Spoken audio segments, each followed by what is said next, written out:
लगातार इस लोकसभा में काम करने का मौका मिलता था। सरकार डरी हुई है। समाजवादी पार्टी के आत्मविश्वास के बावजूद जो प्रत्याशी हैं उनका स्थानीय प्रशासन के प्रति भय बना हुआ है। जो पीडीए का जो मंच तैयार हुआ है उस पर सभी लोग जो है एक साथ समान रूप से आएंगे। फिर परिवार से ही क्यों टिकट दिया गया? तंत्र की जिस तरह से हत्या की गई, आप परिवारवाद से बाहर क्यों नहीं निकलना चाहते हैं? कई हजार वोट जो है वोटर लिस्ट से फाइनल जो सूची आती है उसमें काट दिए गए। अगर समाजवादी पार्टी 9 की 9 सीट भी जीत के आती है तो कोई बहुत आश्चर्य की आपने घोषित की है वो सब समाजवादी पार्टी के वर्करों की गाँव की सड़कें हैं और उसको तुरंत निरस्त कर दिया गया। देश की तीसरी सबसे बड़ी पार्टी बनी को लगेगा जिस बिरादरी का हक है या जिसको टिकट मिलना चाहिए। देखिए, पुलिस के दम पर चुनाव नहीं जीते जाते। नमस्कार, अभिवादन स्वीकार करें आदर्श तिवारी का। इस वक्त मैं मौजूद हूँ करहल विधानसभा में और आज हमारे साथ विशेष बातचीत करने के लिए मौजूद हैं युवाओं के दिलों पे जो राज करते हैं, लालू यादव जी के दामाद हैं, यादव परिवार के युवा चिराग हैं, करहल विधानसभा के प्रत्याशी तेज प्रताप यादव जी। बहुत बहुत स्वागत है सर आपका। जी, बहुत बहुत आपका धन्यवाद। कितना मुश्किल लग रहा है ये चुनाव, क्योंकि अखिलेश यादव जी ने बतौर आपको उत्तराधिकारी के रूप में यहाँ भेजा है और जीतने की सुनिश्चित करने के लिए आप पे बहुत बड़ा दारोमदार होगा आप पे। देखिए, हर चुनाव जो है अपने आप में कठिन होता है और चुनाव को बहुत ही गंभीरता से हम लोग हमेशा लड़ते हैं, भले ही सीट कितनी भी अच्छी हो, ख़राब हो, जो भी स्थिति है। और जहाँ तक बात करहल की है तो मैं पहले सांसद भी यहाँ से रहा 5 साल और उसके बाद भी जब नेताजी सांसद यहाँ से रहे और आदरणीय डिम्पल जी भी अभी सांसद हैं, 2 बार चुनाव जीत रही हैं, लेकिन मुझे लगातार इस लोकसभा में काम करने का मौका मिलता था और पिछले कई सालों से 12-13 साल से मैं लगातार यहाँ पर जनता के बीच में हूँ। और चूँकि राष्ट्रीय अध्यक्ष जी ने अपनी सीट छोड़ी है और मुझे ज़िम्मेदारी दी है तो जाहिर सी बात एक बड़ी ज़िम्मेदारी है और जो उम्मीद पार्टी ने जताई है उस उम्मीद पर खरा उतरने का मेरा पूरा प्रयास रहेगा। और करहल की जनता ने हमेशा समाजवादी पार्टी को आदरणीय नेताजी के साथ जो उनका दिली लगाव रहा, कई पीढ़ियों का जुड़ाव हम लोगों का है करहल से और हमें पूरी उम्मीद है कि करहल के लोगों का पूरा आशीर्वाद और समर्थन जो है मुझे और समाजवादी पार्टी को मिलेगा। लोकसभा चुनाव में 37 सीटों पर विजय सुनिश्चित करने के पश्चात समाजवादी पार्टी का आत्मविश्वास बढ़ा है, क्योंकि देश की तीसरी सबसे बड़ी पार्टी के रूप में आप लोग उभरे हैं, तो इससे आत्मविश्वास बढ़ा है आपका? देखिए, जाहिर सी बात है, जब इतनी सीटें पार्टी की आईं और कहीं ना कहीं जो काम माननीय राष्ट्रीय अध्यक्ष जी पिछले कई सालों से कर रहे थे, सफलता उसके अनुरूप नहीं मिल पा रही थी, लेकिन हमारा जो विज़न था पार्टी का, जो पार्टी की नीतियां थीं, वो हमेशा हम लोग एक लाइन पे चले और देश की तीसरी सबसे बड़ी पार्टी बनी पुनः। और जो सबसे बड़ी बात जो इस चुनाव से निकल के आई, जो भाजपा के लोग अक्सर ये आरोप लगाते थे कि चुनिंदा जातियों का ही साथ या बिरादरी का साथ समाजवादी पार्टी को है, लेकिन इस चुनाव में जिस तरीके से हर समाज के लोग ने और हर बिरादरी, जाति, धर्म, वर्ग के लोगों ने जिस तरीके से समाजवादी पार्टी का साथ दिया और पार्टी ने बहुत ही अच्छे टिकट इस बार बांटे, सभी लोगों को साथ में लेने का प्रयास किया और जनता ने जो समर्थन दिया है और जो पीडीए का नारा दिया माननीय राष्ट्रीय अध्यक्ष जी ने, उस पीडीए के नारे को जनता ने पूरी तरीके से सार्थक साबित किया। और इसके बाद मैं समझता हूँ 2027 का जो चुनाव है, अभी तो उपचुनाव चल रहा है, उसके बाद मुख्य चुनाव होगा, आम चुनाव होगा, उसमें भी सभी का साथ हमें मिलेगा और जो पीडीए का जो मंच तैयार हुआ है उस पर सभी लोग जो है एक साथ समान रूप से आएंगे और समाजवादी पार्टी को बहुत ही मजबूती प्रदान करेंगे।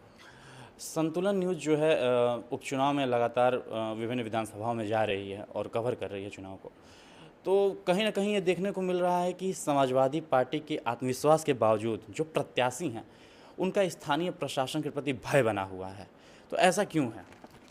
देखिए, भय जो है शब्द ठीक नहीं है, भय नहीं बना हुआ है। और लेकिन जो पिछले चुनावों में हुआ, लोकतंत्र की जिस तरह से हत्या की गई, चुनाव आयोग को जिस तरीके से सरकार ने दरकिनार किया, नियम कानूनों को ताक पे रख दिया और अभी पिछले लोकसभा चुनाव में और जगह तो हुआ ही है, मैं मैनपुरी की आपको बताता हूँ, कई हज़ार वोट जो है वोटर लिस्ट से फाइनल जो सूची आती है उसमें काट दिए गए। लोग अपना आईडी कार्ड लेके वोट डालने पहुँचे और पता चलता है कि उनका वोट ही कट गया, डिलीटेड कर दिया है, कोई इसका कारण नहीं है। और प्रशासन ने रोका लोगों को वोट डालने से और अभी भी जब उपचुनाव की शुरुआत जब से हुई है, अगर आप अभी जाएंगे क्षेत्र में, लोगों से बात करेंगे, तो जितने भी प्रतिष्ठित लोग हैं जो एक्टिव वर्कर्स पार्टी के हैं, उनको प्रशासन के द्वारा फ़ोन कराया जा रहा है कि आप चुनाव तक बाहर रहिए। किसी पे छोटा मोटा 151 का भी कभी चालान अगर हुआ होगा, उनके खिलाफ जिला बदर की कार्रवाई की जा रही है। और जो सरकारी कर्मचारी थे इस पूरी विधानसभा में, चाहे वो पुलिस के लोग हों, चाहे वो तहसील के लोग हों, चाहे वो सचिव हों, गांव के ग्राम पंचायत अधिकारी हों,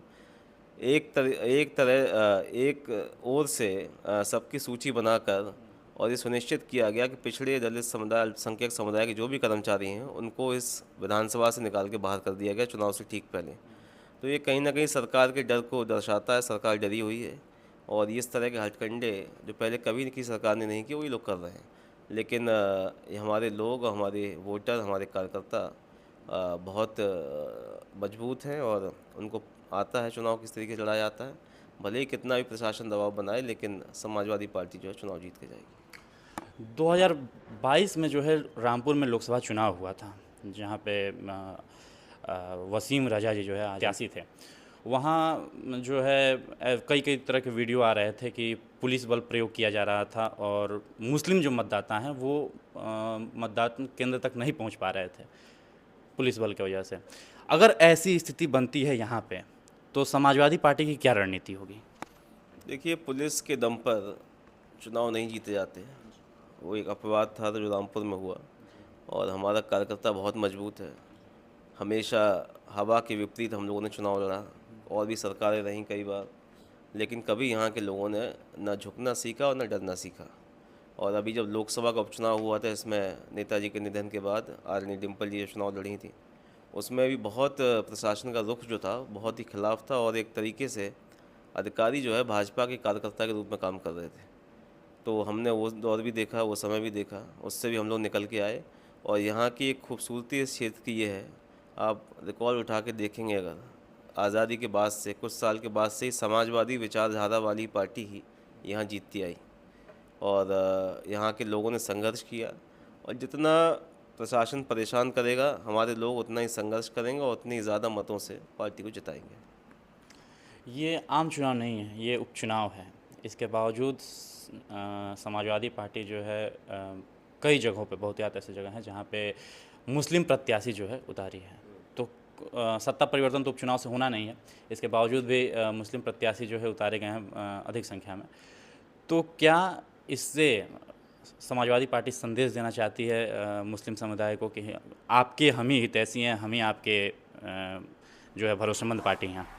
देखिए, समाजवादी पार्टी जो है वो सभी समाज को, सभी वर्गों को साथ लेकर चलने वाली पार्टी है। और नेताजी ने जब इस पार्टी का गठन किया, तो ये सुनिश्चित किया कि जो भी लोग, जो भी बिरादरी, जो समाज में या राजनीतिक रूप से जो लोग पिछड़ गए हैं या मुख्यधारा में नहीं हैं, उनको लाने का काम मुख्यधारा में नेताजी ने किया। चाहे वो फूलन देवी जी हों, चाहे वो, और तमाम, अगर आप लिस्ट उठा के देखें, तमाम ऐसे समाज के लोग जिनको लोग राजनीतिक रूप से शून्य पर देखते थे, उन लोगों को भी समाजवादी पार्टी और नेताजी ने मुख्य धारा में लाने का काम किया। और जहाँ तक बात अभी आपने की कि मुस्लिम प्रत्याशी उतारे हैं, जहाँ जिसका हक होगा, जहाँ पार्टी को लगेगा जिस बिरादरी का हक है या जिसको टिकट मिलना चाहिए, उसको मिल रहा है। कटहरी में देखिए, कटहरी का टिकट देखिए, आप मझवा का देखिए, आप मिल्कीपुर का देखिए। तो हर समाज को हमने साथ में लाने का काम किया है। और चूँकि चुनाव ये संदेश जो है 2027 का भी देगा, और पार्टी की कोशिश है कि 2027 के लिए ऐसा संदेश जाए। और अगर समाजवादी पार्टी 9 की 9 सीट भी जीत के आती है तो कोई बहुत आश्चर्य की बात नहीं, क्योंकि लोगों का साथ समाजवादी पार्टी के साथ है, और जनता के हितों का ध्यान हमेशा हम लोगों ने रखा। और इस चुनाव में जो पार्टी की रणनीति है वो यही रहेगी कि सबका साथ मिले, सबको प्रतिनिधित्व दिया जाए और चुनाव जीता जाए। समाजवादी पार्टी और इंडिया गठबंधन के बीच सीटों को लेकर खींचतान बना हुआ है, चाहे महाराष्ट्र हो चाहे उत्तर प्रदेश हो। तो क्या ये इंडिया गठबंधन का ड्रॉबैक माना जाएगा? देखिए, जब गठबंधन होता है, तमाम सारे दल हमारे साथ में है, तो जाहिर सी बात है सबको संतुष्ट करना होता है, सब संतुलन बनाना पड़ता है। और कहीं कोई मनमुटाव नहीं, कहीं कन्फ्यूजन नहीं है। महाराष्ट्र का बहुत जल्दी, अभी कल कुछ सीटें डिसाइड भी हुई हैं, आगे भी होंगी। और कांग्रेस हो या कोई भी पार्टी हो, हम लोग सब साथ में हैं, मजबूती के साथ हैं, और कहीं किसी प्रकार का कोई मनमुटाव इस समय इंडिया अलायंस में नहीं है। ये जो करहल विधानसभा सीट है, ये समाजवादी पार्टी की सबसे सुरक्षित सीट मानी जाती है। यहाँ पे लगातार आप लोग जीतते मानो, एक तरह से देखा जाए तो ये गढ़ रहा है आपका। इसके बावजूद जो है यहाँ लोग कह रहे हैं, भाजपाई जिनसे हमारी चर्चा हो रही थी, तो वो लोग कह रहे थे कि फिर परिवार से ही क्यों टिकट दिया गया ऐसा। ये भाजपा के पास ना तो मुद्दे हैं, और परिवार की बात करते हैं उनसे ये पूछिए कि 7 सालों से सरकार आपकी है इस प्रदेश में, और 10 साल से केंद्र की सरकार चल रही है। करहल और मैनपुरी ज़िले में, करहल की बात छोड़िए, मैनपुरी ज़िले की अगर बात करें, एक भी सरकारी योजना अभी तक इन 7 सालों में कभी इन्होंने यहाँ के लिए लाई हो। यहाँ तक कि एक बड़ी आपको मज़े की बात मैं बताता हूँ, अभी विधानसभा का चुनाव जब घोषित हुआ अभी, उसके कुछ दिन पहले माननीय मुख्यमंत्री जी करहल आए थे, और जब करहल आए तो यहाँ पर उन्होंने बतौर मुख्यमंत्री कुछ घोषणाएं की सड़कों की, पहली बार 7 सालों में। और आप जानते हैं जब मुख्यमंत्री घोषणा करते हैं तो वो एक तरीके से वो एक अनसेड लॉ है कि वो योजना जो भी घोषित करके जाएंगे वो सरकार उसको पूरा करती है जब मुख्यमंत्री घोषणा करते हैं। और जब यहाँ से सूची पहुँची उन सड़कों की, तो मालूम पड़ा चूँकि समाजवादी क्षेत्र है तो जाहिर सी बात है समाजवादी लोगों के गांव हैं, तो यहाँ से कहा गया कि जो सड़कें आपने घोषित की हैं वो सब समाजवादी पार्टी के वर्करों की गांव की सड़कें हैं, और उसको तुरंत निरस्त कर दिया गया। इसकी आप जानकारी ले सकते हैं सरकारी कार्यालय से कि कौन सी सड़कें ऐसी थी जो घोषणा हुई, और उसके बाद केवल द्वेष भावना से उनको कैंसिल भी कर दिया गया। तो इस तरह की जहाँ नीति इनकी है, अब ये कुछ भी आरोप लगाएं, परिवार क्यों है, ये क्यों है, इन्हें तो आरोप लगाना ही है क्योंकि इनके पास कोई मुद्दा नहीं, चुनाव ये हार रहे हैं, तो इसलिए इधर उधर की बातें करते हैं। इनसे पूछिए कि आपने प्रदेश के लिए और इस विधानसभा या इस ज़िले के लिए आपने ऐसा कौन सा काम किया है जिससे जनता आपको चुने। आप परिवारवाद से बाहर क्यों नहीं निकलना चाहते हैं? क्योंकि अमेठी जो है वो भी कांग्रेस का अवैध किला था, तो वहाँ पे उन्होंने नया प्रयोग किया, किशोर लाल शर्मा जी को टिकट दिया जो कि पार्टी के वफादार थे। तो समाजवादी पार्टी ऐसा प्रतिमान क्यों नहीं स्थापित करना चाहती है? देखिए 80 सीटें लोकसभा की थी, और परिवार से 5 लोग लड़े, और बाकी सीटों पे और लोग चुन के आए। और जहाँ तक परिवारवाद की बात है तो हम लोग कोई बैकडोर से एंट्री नहीं कर रहे हैं, कोई सीधा पद नहीं ले रहे हैं। सभी लोग चुनाव क्षेत्र में जाते हैं, चुनाव लड़ के आते हैं, और जनता का ये विश्वास है परिवार के ऊपर नेताजी की वजह से। उनको पता है कि जहाँ से भी चुनाव लड़ेंगे और वहाँ की जनता की सेवा भी करेंगे, वहाँ विकास भी करेंगे, और जनता के सुख दुख में शामिल भी होंगे। आप रिकॉर्ड उठा के देखिए सभी लोगों का, तो अधिकतर जो है हर बार हम लोग चुनाव जीत के आते हैं, और जनता का प्यार और विश्वास हम लोगों के साथ में है। और जो ये परिवारवाद की जो बात करते हैं बीजेपी के लोग, इनके सभी जितने बड़े नेता हैं सभी के परिवार से कोई ना कोई राजनीति में है। आप लिस्ट देखेंगे 50 लोग ऐसे निकलेंगे, पिता पुत्र पुत्री या परिवार के लोग, तमाम सारे लोग राजनीति में हैं। तो अपनी बात ना करके ये दूसरों के मुद्दे को भटकाना चाहते हैं, क्योंकि असली मुद्दे पर नहीं आना चाहते हैं। जहाँ बात हम लोग महंगाई की, भ्रष्टाचार की, रोज़गार की कर रहे हैं, वहीं ये परिवारवाद की बात करते हैं। और जब सरकार में आप हैं तो आपको बताना चाहिए कि आपने किया क्या इतने सालों तक। और केवल निर्दोष लोगों के ऊपर बुलडोजर चलाना, पिछड़े और दलित समुदाय के लोगों को चिन्हित करके उन पर कार्रवाई करना, ये सरकार की नीति है, और जनता इसका जवाब देगी। अंतिम प्रश्न हमारा, चूँकि आपका भी बहुमूल्य समय है, समय जाया नहीं करेंगे। जो है नेताजी आपको अपार स्नेह करते थे, नेताजी स्वर्गीय श्री मुलायम सिंह यादव जी। इस चुनाव में उनकी कमी खल रही है आपको? देखिए उनकी कमी जो है वो पूरे पार्टी को, लोगों को, क्योंकि नेताजी के साथ जो भी जुड़ गया या जो भी मिल लिया, कितने आम से आम कार्यकर्ता हो, लेकिन ऐसा स्नेह नेताजी का रहता था कि हर व्यक्ति को ये लगता था कि नेताजी उनके अपने हैं। कोई भी बात वो कह सकते थे। और आप अब क्योंकि आप यहाँ आए हैं, और मुझे उम्मीद है कि आप क्षेत्र में भी जाएंगे, लोगों से मिलेंगे, जितने पुराने लोग आपको मिलेंगे उनसे आप चर्चा कीजिएगा। हर किसी के पास कोई ना कोई किस्सा उनसे जुड़ा हुआ है, और एक बार वो जिससे मिल लेते थे ऐसी छाप छोड़ते थे कि आजीवन लोग उनके मुरीद हो जाते थे। और तमाम ऐसे लोग हैं सालों साल बाद मिलते थे, नेताजी उनको नाम से, उनके गांव के नाम से पुकारते थे। तो ऐसा उनका करिश्माई व्यक्तित्व था जिसमें हम सभी लोग बंधे हुए थे। और उनकी कमी ज़रूर खलेगी, लेकिन आज भी उनका प्रभाव ऐसा है कि केवल उनकी फ़ोटो लेकर हम लोग चुनाव में जाते हैं तो लोग हम हमारे ऊपर विश्वास करते हैं, और नेताजी के नाम पर आज भी लोग वोट देते हैं, समाजवादी पार्टी का समर्थन करते हैं। मैं 2 दिनों से विधानसभा में था, आपके इस करहल विधानसभा में। मैं अगर पूर्व सांसद और अगर प्रत्याशी के रूप में अगर आपको कहता था कि तेज प्रताप जी हैं, तो उनका ये कहना था कि मुलायम सिंह जी की तरह उनकी सहजता है, उनके उनके अंदर झलकता है। तो आगे उनके पदचिन्हों पर चलने का क्या रास्ता रहेगा आपका? देखिए, जो नेताजी का व्यक्तित्व था और जो उनका जो ऑरा था, हम लोग तो अंश मात्र भी उनके नहीं हैं, और थोड़ा सा भी उनका हम लोगों में अगर वहाँ तक थोड़ा सा भी अंश हम प्राप्त कर लेते हैं या उनके, तो बहुत बड़ी हम लोगों की उपलब्धि होगी। और ये अच्छी बात है कि लोगों को लगता है कि वो सहजता से मिल लेते हैं। और नेताजी ने जो गुरु मंत्र दिए, जो हमेशा चुनाव से पहले उनका एक ही सुझाव रहता था कि अधिक से अधिक लोगों से मिलें, भले ही काम ना हो पाए लेकिन आप प्रयास पूरा करिए जो उनकी मदद हो सके, और कोई भी आपके दरवाजे से खाली हाथ लौट के ना जाए, कम से कम आपसे बात कर ले, आपसे संतुष्ट हो जाए। और बहुत सारी चीज़ें अक्सर बताते थे राजनीति के बारे में, और हम लोगों का प्रयास रहता है कि उन चीज़ों पे चलें।